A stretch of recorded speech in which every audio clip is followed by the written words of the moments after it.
യൂട്യൂബിന് വിട. സൂര്യയിലെ എല്ലാ പരമ്പരകളും സംരക്ഷണത്തിന് ശേഷം തികച്ചും സൗജന്യമായി സൺ നെക്സ്റ്റ് ആപ്പ് ഡൗൺലോഡ് ചെയ്യൂ. കണ്ടാസ്വദിക്കാം നിങ്ങളുടെ പ്രിയ പരമ്പരകൾ.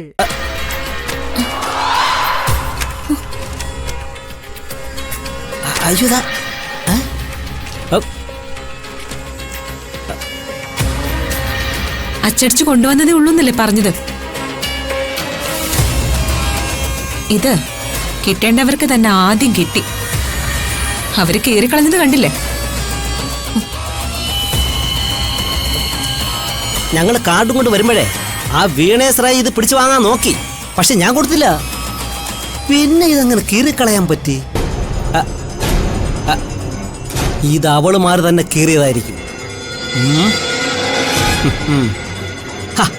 ദർശനം എന്തിനാ വിഷമിക്കുന്നത്? ചന്ദ്രനെ നോക്കി പട്ടികൾ ഓരിയിടും, കൊരയ്ക്കും. പക്ഷേ ചന്ദ്രന് വല്ല കുഴപ്പം പറ്റിയോ? ഇല്ല. കൊരങ്ങന്മാർ എന്തറിയുന്നു വിഭോ? മനുഷ്യന്മാർ പഞ്ചീസ് കളിക്കുന്നു. ദർശന വാ. You don't care. കറക്റ്റ് അല്ലേ? എന്നാ വാ. വാ. അയ്യോ,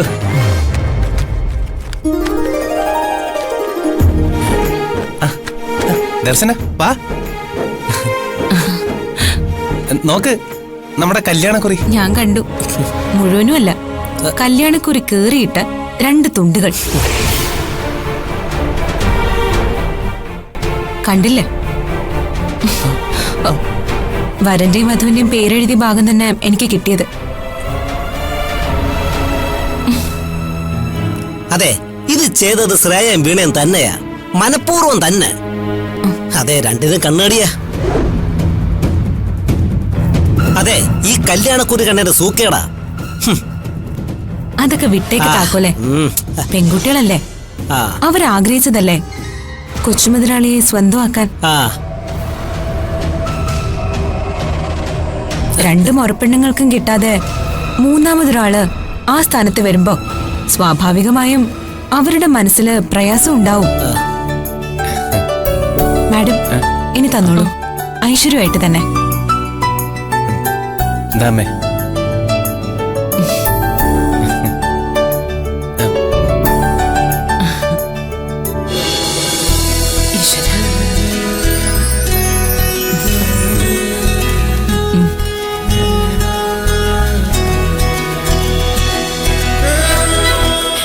തുറന്നു നോക്ക്. ബോസിനിത് കൈ കിട്ടും വരെ ഒരു ഉറക്കമില്ലായിരുന്നു, ഒരു സ്വസ്ഥതയില്ലായിരുന്നു.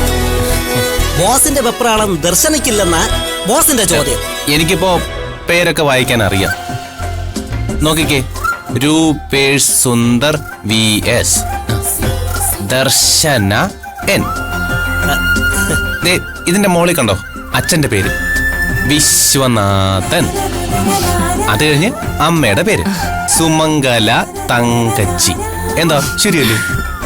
ഇതൊക്കെ എല്ലാവർക്കും അറിയാവുന്നതല്ലേ? കൊച്ചു മുതലാളിക്ക് കാണാതെ അറിയാം ഈ പേരുകളൊക്കെ. അല്ലെന്നേ, സത്യമായിട്ടും അല്ല. പ്രസ്സിൽ വെച്ച് തന്നെ താക്കോൽ എനിക്ക് ഓരോന്നും കാണിച്ചു തന്നു. ഞാനതൊക്കെ കാണാതെ പഠിച്ചതാ. ദർശന, ഈ കത്ത് കൊണ്ടുപോയി ആദ്യം അമ്മാവനെ കാണിക്ക്. അതാ വേണ്ടത്. അച്ഛൻ്റെ അമ്മയുടെയും ഫോട്ടോയ്ക്ക് മുന്നില് വിളക്ക് വെച്ച് ഇത് മുന്നിൽ വെച്ച് അനുവാദവും ആശീർവാദവും വാങ്ങിക്കണം. അത് കഴിഞ്ഞേ ഉള്ളൂ. കണ്ടോ മോനെ, ഇത് കിട്ടിയപ്പോ മോന്റെ അച്ഛനെ ഓർത്തോ? ആദ്യത്തെ പേര് അതല്ലേ? വിശ്വത്തെ മുന്നിൽ നിന്ന് നടത്തേണ്ട കല്യാണമാ. മോൻ തന്നെ പറഞ്ഞില്ലേ? അല്ല, സ്വപ്നത്തിൽ വന്ന് മോന്റെ അച്ഛൻ പറഞ്ഞു എന്നല്ലേ പറഞ്ഞത്? അമ്മയെപ്പോലൊരാളെ എന്റെ മോന് കെട്ടിയാ എല്ലാം മംഗളമാകുമെന്ന്. ഇപ്പൊ കിട്ടിയില്ലേ? ചെന്ന് അച്ഛന്റെ ഫോട്ടോയ്ക്ക് മുന്നിൽ ഈ കത്ത് വെച്ച് തൊഴുതു പ്രാർത്ഥിക്കും.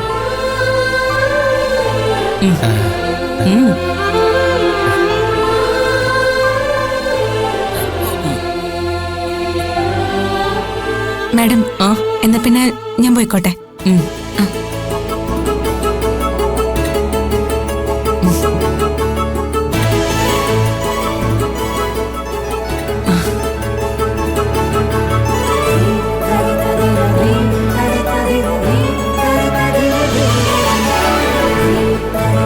രൂപേഷ് സുന്ദർ VS.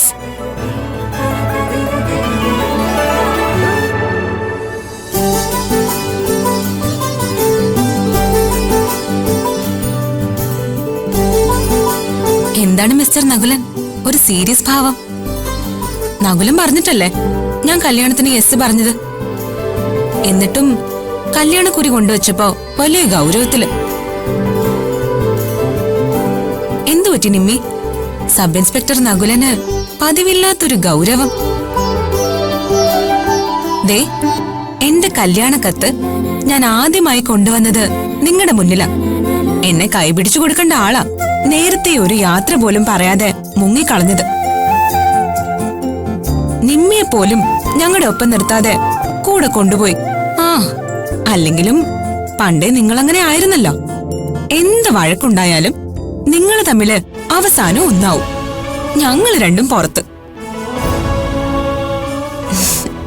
ആ, എന്താ?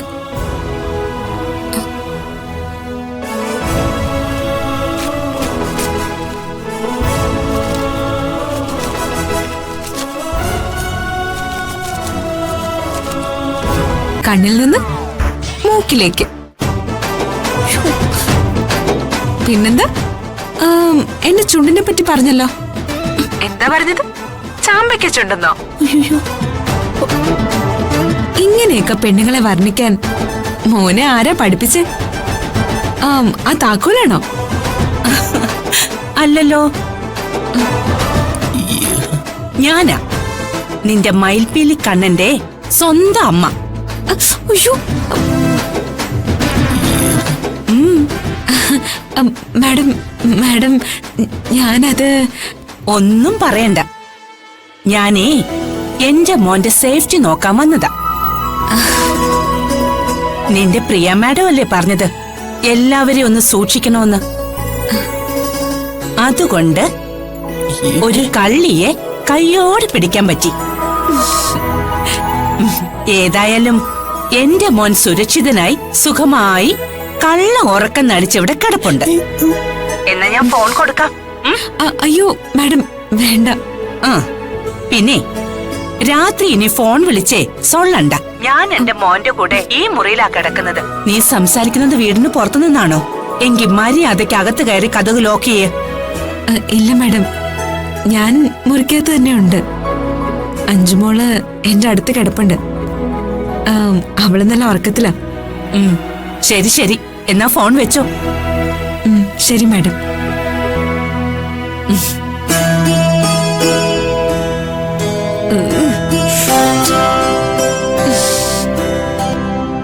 മോനെ മോനെ, എഴുന്നേക്ക്.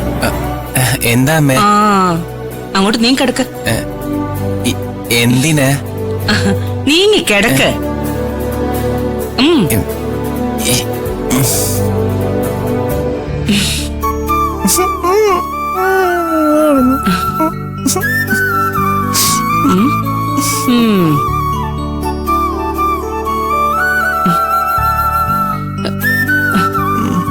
മര്യാദയ്ക്ക് കിടന്നുറങ്ങിക്കോ.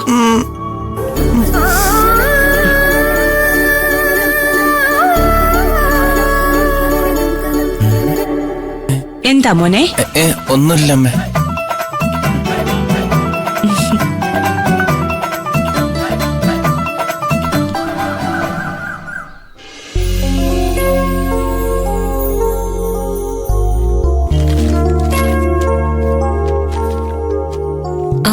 മാഡം എന്നെ വിളിച്ചിരുന്നോ? ഇരിക്ക.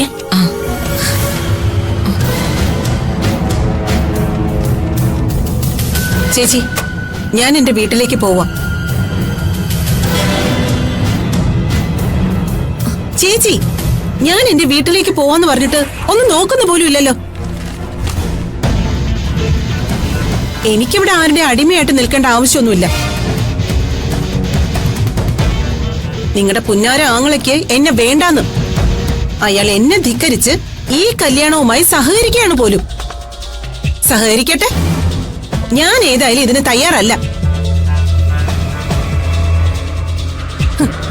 എവിടെ നിന്നോ വന്ന ഒരു അനാഥ പെണ്ണിന് ഭരിക്കാൻ നിന്നു കൊടുക്കേണ്ട ആവശ്യമൊന്നും എനിക്കില്ല. വേണ്ട, ഞാൻ അന്നേ പറഞ്ഞതല്ലേ, എന്റെ തീരുമാനവുമായി സഹകരിക്കാൻ പറ്റാത്ത ആർക്കും ഈ വീട് വിട്ടു പോകാന്ന്. ചേച്ചി, ദേ, ഇവളെ നിർബന്ധിച്ച് ഇവിടെ പിടിച്ചു നിർത്തേണ്ട ആവശ്യമൊന്നുമില്ല. കണ്ട ഗുണ്ടകൾക്കും തെമ്മാടികൾക്കും ഞാൻ അധ്വാനിച്ചുണ്ടാക്കിയ പണമെല്ലാം വാരിക്കോരി ചെലവഴിക്കാനേ ഇത് നിന്റെ വീട്ടിൽ നിന്ന് കൊണ്ടുവന്ന പണമൊന്നുമല്ല. എന്റെ ചേച്ചിയുടേതാണെങ്കിലും ഇനി എന്റേതാണെങ്കിലും അത് ചെലവാക്കേണ്ടത് നല്ല കാര്യത്തിനാ. ഈ കല്യാണം നിശ്ചയിച്ചതോടെ ഇവൾക്കാകെ ഭ്രാന്ത് പിടിച്ച പോലെയാ. എന്നെ ഒന്ന് ഉറങ്ങാൻ പോലും സമ്മതിക്കാതെ സകല സമയം ഓരോ ഗുണ്ടകളെയും തെമ്മാടികളൊക്കെ വിളിച്ച് ഫോൺ ചെയ്യാം. അവരുടെ കൂടെ ചേർന്ന് നമ്മുടെ കുട്ടികൾക്കെതിരെ എന്തൊക്കെയോ പദ്ധതികൾ പ്ലാൻ ചെയ്യാം.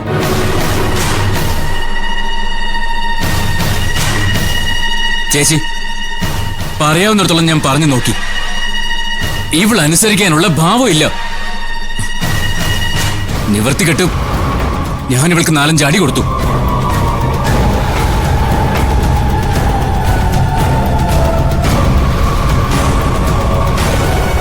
എന്താ നീ പറഞ്ഞത്?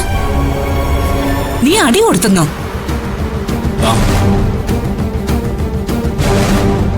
ഇതുവരെ പറഞ്ഞതൊന്നും ഞാൻ വിശ്വസിച്ചില്ല. പക്ഷെ അടി കൊടുത്തു എന്ന് പറഞ്ഞത് അത് ഞാൻ വിശ്വസിച്ചു. കൊടുകൈ. അത് നിനക്ക് ഇവള് തന്നതാണോ അതോ നീ ഇവൾക്ക് കൊടുത്തതാണോ? ചേച്ചി, അത് മാത്രം ഒന്ന് വ്യക്തമാക്കിയാ മതി. പറയടാ. പിന്നെ ഇവള് പോകുന്നെങ്കിൽ പോട്ടേന്ന് ഞാനങ്ങ് വിചാരിക്കും. ഒരു ശല്യം കുറഞ്ഞു കിട്ടുമല്ലോ. ഇവളെ ഞാൻ തടയുകയോ പോവരുതെന്ന് നിർബന്ധിക്കുകയോ ചെയ്യില്ല. ഗിരിജ പോകുന്നത് അവളുടെ വീട്ടിലേക്കല്ലേ. അതിന് ഞാൻ എന്തിനിവളെ തടയണം? വീട് വിട്ടുപോയ എന്റെ മകനെ ആ വഴിക്ക് തന്നെ കൊന്നു കൊക്കയിലേക്ക് വലിച്ചെറിയാൻ ഇവൾ ആളെ വിട്ടില്ലേ? അത് ഞാൻ അറിയില്ലെന്ന് നീ വിചാരിച്ചോ? സത്യവും ചെയ്യിപ്പിച്ചിട്ടാ എന്നെ കൂട്ടിയത് തന്നെ. ദർശനയെ മുത്തശ്ശിക്ക് വലിയ ഇഷ്ടമാ. അവള് മരുമോളായി വന്നാലേ രൂപേഷ് മോന്റെ ജീവിതം പച്ച പിടിക്കുന്ന മുത്തശ്ശിയുടെ പക്ഷം. ഉള്ളത് പറയാലോ സാറേ, ആ ദർശന മരുവത്തൂരിന്റെ ഭാഗ്യമാ, മഹാലക്ഷ്മിയാ. നോക്കിക്കോ, രൂപേഷിന്റെ തലവര തന്നെ മാറ്റിയേക്കും. അതുകൊണ്ട് ഈ കല്യാണത്തിന് തടസ്സമുണ്ടാക്കാൻ ഞാൻ കൂട്ടുനിൽക്കുന്ന പ്രശ്നമേ ഇല്ല. അത് കൊള്ളാം മണിയപ്പ. ഞാൻ ഈ കല്യാണത്തിന് തടസ്സം ഉണ്ടാക്കുമെന്നാണോ മണിയപ്പൻ വിചാരിക്കുന്നത്? അതവളുടെ സ്വഭാവ മഹിമ കണ്ട് ഭ്രമിച്ചിട്ടൊന്നുമല്ല. ദർശനയും ഒരർത്ഥത്തിൽ മറ്റൊരു ശില്പ തന്നെയാ. ഇപ്പോ പാവം പോലെ നിൽക്കുന്നേ ഉള്ളൂ. പതുക്കെ പതുക്കെ എല്ലാം അവളുടെ കക്ഷത്തിലാവും, അതുറപ്പാ. ഏട്ടത്തിയുടെ ഇഷ്ടം നോക്കിയേ പറ്റൂ. രൂപേഷിനാണെങ്കിൽ അവള് ജീവനാ. മണിയപ്പൻ പറഞ്ഞതുപോലെ അവളും മിടിക്കൊക്കെ തന്നെ. പക്ഷേ മിടുക്കൽപ്പം കൂടിപ്പോയെന്നേ ഉള്ളൂ. ഏതായാലും ഞാൻ ഒരു കാര്യം തീരുമാനിച്ചു. ഒഴുക്കിനെതിരെ നീന്തിയിട്ട് ഒരു കാര്യവുമില്ല. കാര്യങ്ങളൊക്കെ ദർശനയ്ക്ക് അനുകൂലമാ. ഞാനും അവൾക്കൊപ്പം നിൽക്കാൻ തീരുമാനിച്ചു. അതുമല്ല, ഗിരിജയും പവിത്രനും ദർശനയ്ക്കെതിരെ എന്തെല്ലാം കളികൾ കളിച്ചു. എന്നിട്ട് ജയിച്ചോ? അതുമില്ല. ദർശന വന്നു കഴിഞ്ഞാ ബിസിനസ്സിലും തറവാട്ടിലും പിടിമുറുക്കുമെന്ന് ഉറപ്പാ. പവിത്രനെയും ഗിരിജയെയും അവൾ ഏതായാലും അങ്ങോട്ടടുപ്പിക്കില്ല. അതുകൊണ്ട് ദർശനയുടെ കൂടെ നിൽക്കുന്നതാ ബുദ്ധി. ഈ കല്യാണം നമ്മൾ നടത്തും. നമ്മൾ ഒന്നിച്ചു നിന്ന് നടത്തും. അതിൽ തലയിടാൻ വരുന്നവരെ നമ്മൾ ഒന്നിച്ചു തന്നെ നേരിടും.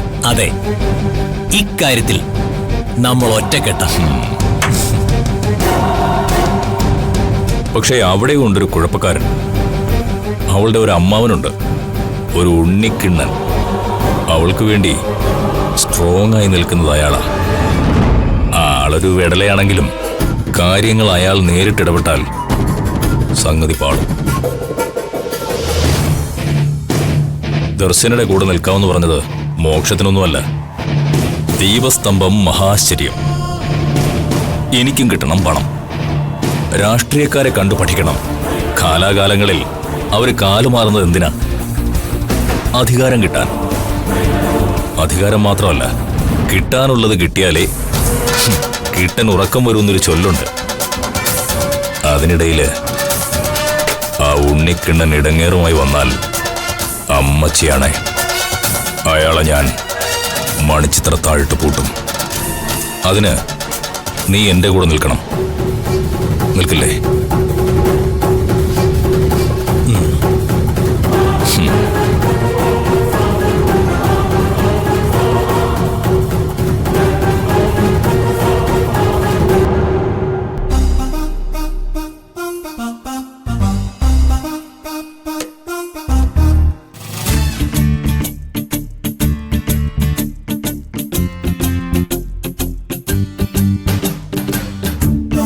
എന്താടി ഇതുവരെ കഴിഞ്ഞില്ലേ?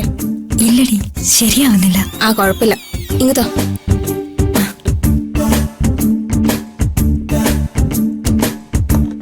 അതെ, അത് ഞാൻ ചെയ്തതാ, ശരിയാവില്ല. അത് കുഴപ്പമില്ല, ഞാൻ ചെയ്തോളാം. ഞാൻ പറഞ്ഞില്ലേ ശരിയാവില്ലെന്ന്.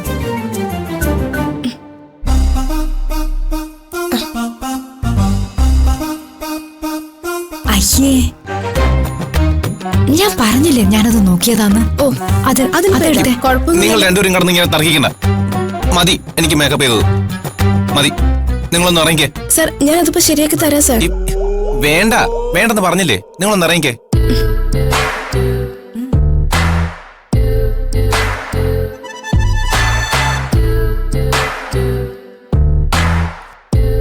ഹലോ കൊച്ചുമുതലാളി. ദർശന എവിടെയാ? എന്താ കൊച്ചുമുതലാളി? ഞാൻ ഗസ്റ്റ് ഹൗസിലുണ്ട്. എന്താ എന്തു പറ്റി? കൊച്ചുമുതലാളി കാര്യം പറ. ഇപ്പോ മേക്കപ്പ് ചെയ്യാൻ വന്നവരെ ഞാൻ പറഞ്ഞു വിട്ടു. ഇവരൊന്നും ശരിയല്ല. കൊച്ചുമുതലാളി വിഷമിക്കണ്ട, ഞാൻ വേറെ ആളുകളെ അങ്ങോട്ട് അയക്കാം. അവര് എന്റെ കൊച്ചുമുതലാളിയെ സുന്ദര രൂപേശാക്കി മാറ്റും. മറ്റുള്ളവന്മാരടുത്ത് പോവാൻ പറ. ദർശന, ഇനി എന്നെ കൊച്ചു മുതലാളിന്ന് വിളിക്കണ്ട. You can call me Rupesh ഏട്ടൻ, അല്ലെങ്കിൽ രൂപേഷ് എന്ന് വിളിച്ചാലും മതി. ആഹാ, നല്ല ജോറായിട്ടുണ്ടല്ലോ. ഇംഗ്ലീഷ് നല്ല സ്റ്റൈലിഷ് ആയിട്ട് സംസാരിക്കുന്നു. ഇതെല്ലാം ആരാ ഇത്ര വേഗം പഠിപ്പിച്ചത്? അതെന്റെ മിടുക്കല്ല. മിടുക്കല്ലേ? പിന്നെ അത് വേണ്ട, ഞാൻ പിന്നെ പറയാം. പറ, അതെന്തായാലും എനിക്ക് അറിഞ്ഞേ പറ്റും. കൊച്ചുമുതലാളി പറ. കൊച്ചുമുതലാളിയുടെ നാവിൽ നിന്ന് തന്നെ എനിക്കത് കേൾക്കണം. പറ, ആരെ പഠിപ്പിച്ചേ? അത് എന്റെ സ്വന്തം പുതിയ ടീച്ചറാ. എന്താ നീ ഇങ്ങോട്ട് വരുന്നില്ലേ? വരാം. നാളെ കല്യാണമാണ്. കല്യാണം മുടക്കാൻ മന്ത്രിയും മന്ത്രമൊക്കെ നോക്കിയിട്ട് ഇവിടെ ഒന്നും സംഭവിച്ചില്ലല്ലോ. എല്ലാം കറക്റ്റായിട്ട് നടക്കുന്നുണ്ട്. ഇവിടെ നിന്നിട്ടൊന്നും ചെയ്യാത്ത നീയാ പുറത്തൊന്നും ഉണ്ടാക്കുന്നത്. നീ ഇങ്ങോട്ട് വാ. രഞ്ജിനി ഇവിടെ ഇല്ല. അവളുടെ അമ്മായി മരിച്ചെന്നൊക്കെ പറഞ്ഞ് പോയി നോക്കിയാ പറയുന്നത് ഇവിടെ. പക്ഷേ നമ്മുടെ കൂടെ നിൽക്കുകയാണെന്നും പറഞ്ഞ് എതി അവളെ പറഞ്ഞു വിട്ടതാണെന്നാ എനിക്ക് തോന്നുന്നത്. നിങ്ങൾ എന്തിനാ എതിയും കൊതിയും ഒക്കെ നോക്കുന്നത്? ആര് വേണമെങ്കിലും പൊയ്ക്കോട്ടെ. നടക്കാനുള്ളത് ഇനിയും നടക്കും. ആ ഹൽദി പോലും നടക്കില്ലായിരുന്നു. അതിനാ അവളുടെ അമ്മാവനെ ഞാൻ അവിടുന്ന് മാറ്റിയത്. എന്നിട്ട് അവര് ആ പ്രിയൻ ദർശനയും കൂടെ പോയി അയാളെ കണ്ടുപിടിച്ചോണ്ട് വന്നില്ലേ? കല്യാണം അടിപൊളിയായിട്ട് നടക്കുകയും ചെയ്യും. ഇന്നത്തെ മെഹന്തി അതും നടക്കും. കല്യാണത്തിന് ബന്ധുക്കളൊക്കെ വന്നു തുടങ്ങി. നീ ഇങ്ങനെ മാറി നിന്നിട്ട് എന്ത് കാര്യം? അവിടെ നിന്നോണ്ട് മലമറിക്കുമെന്ന് വാചകം അടിച്ചിട്ടൊന്നും ഒരു കാര്യമില്ല. നിനക്കൊന്നും ചെയ്യാൻ പറ്റില്ല. കണക്ക് കൂട്ടിയാ ചേച്ചി ഓരോന്ന് ചെയ്യുന്നത്. ദർശനയുടെ കൂടെ നിൽക്കുന്ന ആ പ്രിയ നീ കരുതുന്ന പോലെയൊന്നും അല്ല. അവരെ ആള് സ്ട്രോങ്ങാ, IPS കാരിയാ. അവരുടെ സപ്പോർട്ടിലാ ദർശന ഇപ്പൊ വിലസുന്നത്. അവള് വിലസിക്കോട്ടെ. അവസാനിക്കാൻ പോകുന്ന വിളക്കിന്റെ ആളിക്കത്തല അതിപ്പോ തീർന്നോളും. രൂപേഷ് ഇപ്പൊ എവിടെയുണ്ട്? നിങ്ങൾ കണ്ടോ അവനെ? ഇപ്പൊ ഇവിടെ ഉണ്ടായിരുന്നു. ഗസ്റ്റ് ഹൗസിലേക്ക് പോയെന്ന് തോന്നുന്നു. അല്ലെങ്കിൽ പെണ്ണിന്റെ വീട്. അവിടെയാണല്ലോ ഒരുക്കങ്ങളൊക്കെ. ലൈറ്റിന്റെയും ഡെക്കറേഷന്റെയും പിള്ളേരെയും വിളിച്ചോണ്ട് അങ്ങോട്ട് പോയെന്നാ തോന്നുന്നത്. അല്ല, നീ ശരിക്കും ഇപ്പൊ എവിടെയാ? ഞാൻ ഇവിടെ തൊട്ടടുത്ത് തന്നെ ഉണ്ട്. നാളത്തെ കല്യാണത്തിന് വേണ്ടിയുള്ള ഒരുക്കത്തിലാ ഞാൻ. അത് നടക്കാനല്ല, കല്യാണം മുടക്കാൻ. ഇപ്പൊ ഞാൻ പ്ലാൻ ചെയ്തിരിക്കുന്നത് പോലെ നടന്ന ഉടനെ ഞാൻ അവിടെ എത്തും. ആ പ്രിയാദാസ് എന്ന IPS-കാരിയോ ഇനി പട്ടാളത്തിൽ നിന്ന് മെഷീൻ ഗണ്ണുമായി കാവല് നിന്നാലും ഈ ഗിരിജ പ്ലാൻ ചെയ്യുന്നത് പോലെ കാര്യങ്ങൾ നടക്കും. നാളെ കല്യാണത്തിന് ദർശനയെ കെട്ടാൻ ഒരുത്തിനെ വേറെ കണ്ടുവെച്ചോ. എന്തായാലും നിങ്ങളുടെ പുന്നാര പെങ്ങളുടെ മോൻ അവളെ കെട്ടില്ല. എന്തൊക്കെയാ നീ പറയുന്നേ? അതേ, നിങ്ങളൊന്ന് ചെന്ന് നോക്ക് അവൻ എവിടെയുണ്ട് ഇപ്പോന്ന്. മോനെ കാണാതെ നിങ്ങളുടെ പെങ്ങളും വന്ന ബന്ധുക്കളും ഒക്കെ ബഹളം ഉണ്ടാക്കുമ്പോ കെട്ടാൻ പോകുന്ന ചെക്കൻ മുങ്ങിയെന്നറിഞ്ഞ് ആ പെണ്ണ് മോങ്ങിക്കൊണ്ടിരിക്കും. ആ പിരിമുറുക്കം നേരിൽ കാണാനായി അപ്പ ഗിരിജ വരും. Wait and see.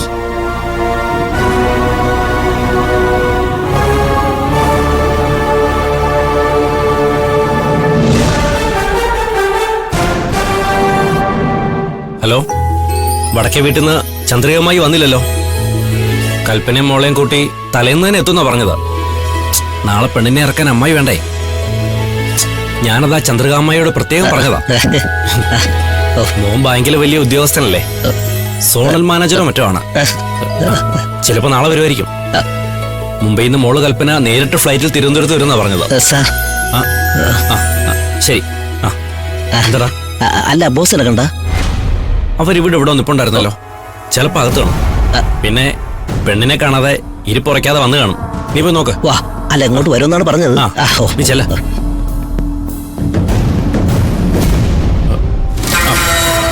അതെ, നീ രൂപേഷിനെ കണ്ടോ? ഏത് രൂപേഷ്? അതാര്? കുറച്ചു മുമ്പ് നിങ്ങളോട് സംസാരിച്ചോണ്ടിരുന്നില്ലേ, കല്യാണ പയ്യൻ. കുറച്ച് മാലയൊക്കെ ഇട്ടിട്ട്. അയാൾ അപ്പോഴെ തന്നെ അപ്പുറത്ത് പോയി. കുറച്ചുകൂടി LED ലൈറ്റ് കൊണ്ടൊന്ന് നിറയ്ക്കണമെന്ന് പറഞ്ഞു. നമുക്ക് കൊണ്ടുവന്നാലല്ലേ ചെയ്യാൻ പറ്റൂ. നേരത്തെ പറഞ്ഞിരുന്നെങ്കിൽ അതനുസരിച്ച് ചെയ്യായിരുന്നു. എങ്കിലും ഞാൻ വിളിച്ച് പറഞ്ഞിട്ടുണ്ട് കൊടുത്തുവിടാൻ. ശരി.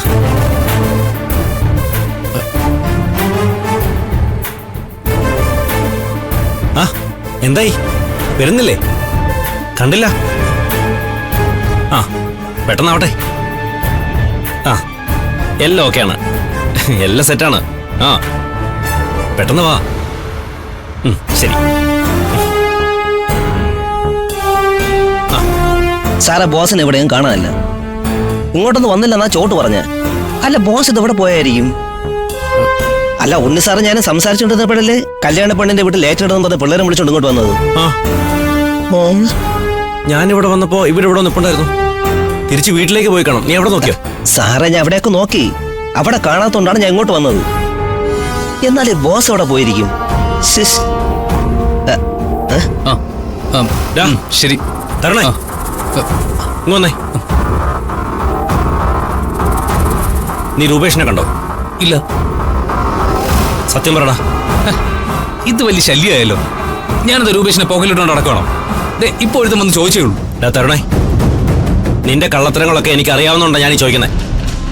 നിന്ന നിപ്പിൽ രൂപേഷിനെ കാണാനില്ലെന്ന് പറഞ്ഞ? ഞാൻ പറഞ്ഞില്ലേ, എനിക്കറിയില്ല.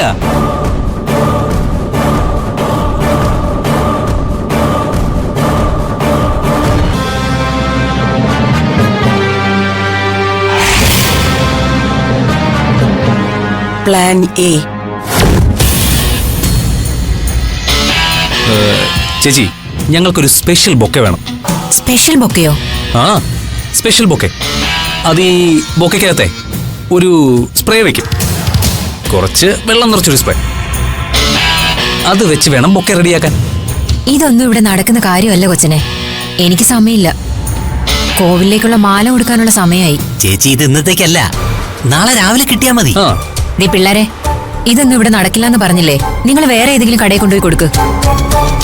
നിങ്ങൾ വെള്ളം എന്നൊക്കെ പറഞ്ഞിട്ട് പിന്നെ ആസിഡോ മറ്റോ സ്പ്രേക്കകത്ത് നിറച്ച എന്നെയും കൂടെ പോലീസ് കൊണ്ടുപോകും.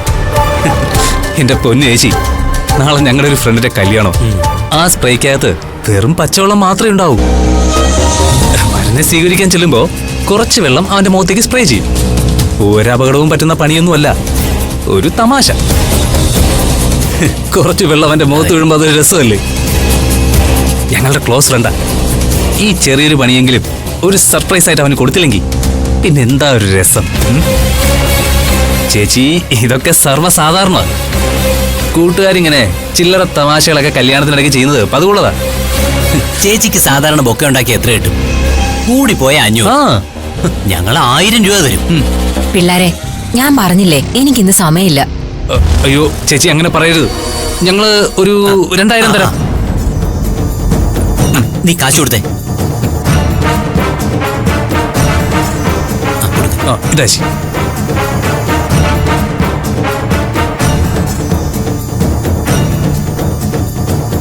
പിന്നെ ചേച്ചി, ഇതിനകത്ത് സ്പ്രേ ഉണ്ടെന്ന് പുറത്തുനിന്ന് നോക്കുമ്പോൾ കാണരുത്. അതൊക്കെ ചേച്ചി റെഡിയാക്കി തരുവോടാ. ശരി, ഞാൻ ചെയ്തു തരാം. പക്ഷെ ഇതിന്റെ പേരിൽ വേറെ കുഴപ്പമൊന്നും ഉണ്ടാവരുത്. കണ്ട പോലീസ് സ്റ്റേഷനിലൊന്നും കയറി ഇറങ്ങാൻ ആവതില്ലാത്തതുകൊണ്ടാ. പിന്നെ ഇതുണ്ടാക്കി തന്നത് ഞാനാണെന്ന് ആരും അറിയുകയും ചെയ്യരുത്. ഇല്ല ചേച്ചി, ഞാൻ പറഞ്ഞില്ലേ, ഇത് വെറും ഒരു തമാശയാ. ചേച്ചിക്ക് ഒരു പ്രശ്നവും ഉണ്ടാവില്ല. ചേച്ചിയുടെ മാലയും പൊക്കെയൊക്കെ ഞാൻ കണ്ടിട്ടുള്ളതാ. ഇത്രയും നന്നായി പൂവിട്ടുന്ന ഒരാൾ ഈ ഏരിയയിൽ വേറെ ഇല്ല. രാവിലെ 7 മണിക്ക് ഞങ്ങൾ വരും. അപ്പോഴത്തേക്കും റീത്ത് റെഡി ആയിരിക്കണം. ഇതിനകത്ത് വെക്കേണ്ട സ്പ്രേ രാവിലെ കൊണ്ടുവരാം. അല്ല, ബൊക്കയല്ലേ? പിന്നെ റീത്ത് എന്ന് പറഞ്ഞതോ? അയ്യോ, അത് തെറ്റിപ്പോയതാ ചേച്ചി. അല്ലെങ്കിലും റീത്തിനകത്ത് സ്പ്രേ വെച്ചിട്ട് ആളെ എങ്ങനെ കളിപ്പിക്കാല അല്ലേ? ഇപ്പൊ ഉണ്ടാക്കാൻ പോകുന്നത് ബൊക്ക തന്നെയാ. പക്ഷെ നാളെ അത് ചിലപ്പോ ഒരു റീത്തായിട്ട് മാറും. അവന്റെ നെഞ്ചത്ത് വെക്കാനുള്ള റീത്ത്.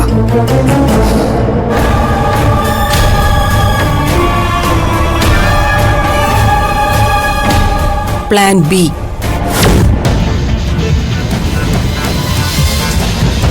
ചില ന്യൂ ജനറേഷൻ പെമ്പിള്ളാരെ കൊണ്ടുപിടിച്ച പ്രേമാന്ന് പറയും. ഈ ചാറ്റിങ്ങും മീറ്റിങ്ങുവേ കാണാതിരുന്നാൽ ചത്ത് കളയെന്ന് വരെ പറയും. പറ്റിയൊരു കാശുകാരനെ കിട്ടുമ്പോ, ബ്രദർ എന്നെ ഒരു സഹോദരനായി കാണണം, ഇന്നു മുതൽ നമ്മൾ സഹോയും സഹിയുമോ. അതുപോലെ ആയല്ലോടാ നിന്റെ ഈ ഒടുക്കത്തെ പ്രേമം. ഇത്രയും കാലം അവളെ തന്നെ കിട്ടൂന്ന് പറഞ്ഞ് നടന്നവൻ ഇന്നിപ്പോ അവളുടെ കല്യാണത്തിന് ആങ്ങളെയായിട്ട് വരനെ സ്വീകരിക്കാൻ നടക്കുന്നു. ചിൽഡ് ബിയർ അടിച്ചിട്ട് ആ ടീന്നെ കളയും പോലെ നീ അവളെ കളഞ്ഞിരുന്നെങ്കിൽ അളിയനെ ഞങ്ങൾ സമ്മതിച്ചു. ഇതിപ്പോ ഉപ്പും പോയി മുളകും പോയി മണ്ണെണ്ണയ്ക്കുള്ള കാശും പോയെന്ന് പറഞ്ഞ അവസ്ഥയായല്ലോ അളിയ. എടാ മച്ച, ഇന്നത്തെ കാലത്ത് ഈ ഡിവോഴ്സൊക്കെ സ്ഥിരം പരിപാടിയാവുന്നതിന്റെ ശരിയായ കാരണം നീയൊക്കെ ചിന്തിച്ചിട്ടുണ്ടോ? ഇവളുമാരുടെ നാക്ക് ശരിയല്ല. വേണ്ടതിനും വേണ്ടാത്തതിനൊക്കെ വായിട്ടലയ്ക്കും, വഴക്കിടും. ഭർത്താക്കന്മാർക്ക് ഇവളുമാരൊന്നും ഒരു സ്വസ്ഥതയും കൊടുക്കില്ല. ഇത്തിരി താമസിച്ച് ചെന്നാ പരാതി, ചെന്നില്ലേൽ പരാതി, എന്തെങ്കിലും കൊണ്ടു കൊടുത്താ പരാതി, അത് പോരെന്നുള്ള പരാതി. ഓരോ ദിവസവും വീട്ടിൽ ചെന്ന് കേറുമ്പോ റേഡിയോ പോലെയാ. ഇങ്ങോട്ട് കേട്ടോണ്ടിരിക്കും, റേഡിയോ അങ്ങോട്ടും എല്ലാം കേക്കോ, അതുമില്ല. ആ ദർശനെ അങ്ങനെ എന്തെങ്കിലും പറഞ്ഞ് തോൽപ്പിക്കാൻ പറ്റുമോ? എന്നാ 2 പിട കൊടുക്കാന്ന് വെച്ചാ അവളുടെ തന്ത പോലീസ് അങ്കിള് അവളെ IPS കാരിയാക്കാൻ വേണ്ടി കളരിയും കരാട്ടയൊക്കെ പഠിപ്പിച്ച് വഷളാക്കി വെച്ചിരിക്കുക. തല്ലാൻ ചെന്നാ ഇങ്ങോട്ട് മേടിച്ചു കൂട്ടാന്നല്ലാതെ നോ രക്ഷ. ഈ പെമ്പിള്ളേരുടെ ബോഡി എപ്പോഴും വെള്ള അലുവ പോലെ ഇരിക്കണം, തൊട്ട തുളുമ്പണം. ഇതൊരുമാതിരി തേക്കും കട പോലത്തെ എല്ലും എനിക്കൊന്നും വേണ്ട. പിന്നെ ഇങ്ങോട്ടൊന്നും പറയാത്ത, മിണ്ടാൻ പോലും ശേഷിയില്ലാത്ത അരയന്ന പിട പോലൊരു കിളുന്ത് പെണ്ണ്. അവൾക്കിളയതായിട്ടുണ്ട്, അഞ്ജന.